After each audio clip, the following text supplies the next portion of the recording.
ছোট্ট একটা গ্রামে এক কৃষক বাস করত।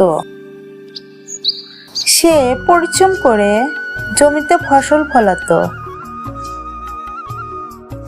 এবং গরু মহিষ পালন করত। তার খামারের পাশে একটা বড় জলাশয় ছিল।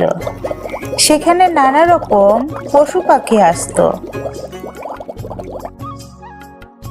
একদিন সকালে কৃষক মাঠে কাজ করছিল। সে দেখতে পেল তার খামারের পাশে এক কাক, এক বক আর এক শিয়াল বসে গল্প করছে। কাক বলল, আমি অনেক বুদ্ধিমান। আমি দূর থেকে খাবার খুঁজে পাই। বিপদ দেখলে আগে থেকেই সতর্ক হই। বক বলল, আমি ধৈর্যশীল। আমি শান্তভাবে জলাশয়ে দাঁড়িয়ে থাকি। সুযোগ আসলে মাছ ধরে খাই।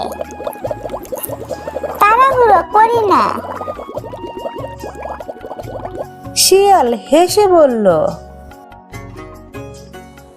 আমি তো চতুর।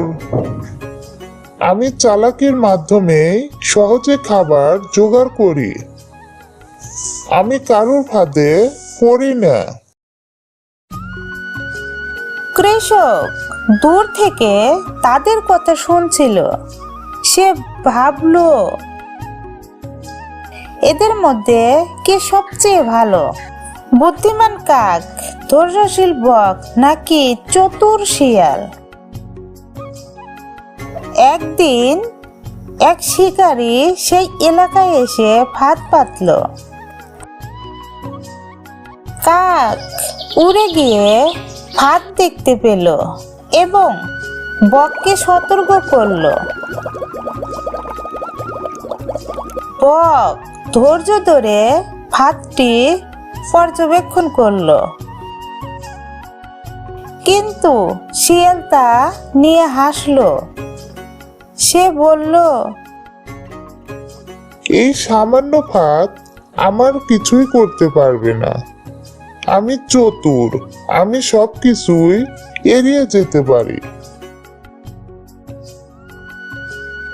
পরদিন সকালে শিকারী এসে দেখে শিয়াল ফাঁদে আটকে গেছে, কারণ সে বেশি আত্মবিশ্বাসী হয়ে ফাঁদের দিকে অগ্রাহ্য করেছিল।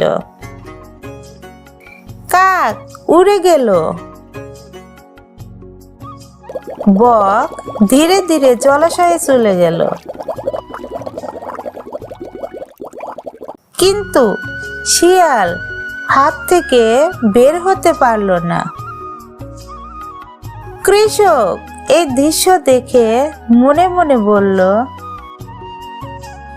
বুদ্ধি ও ধৈর্য বিপদ এড়াতে সাহায্য করে, কিন্তু অতিরিক্ত চতুরতা অনেক সময় নিজেকেই বিপদে ফেলে।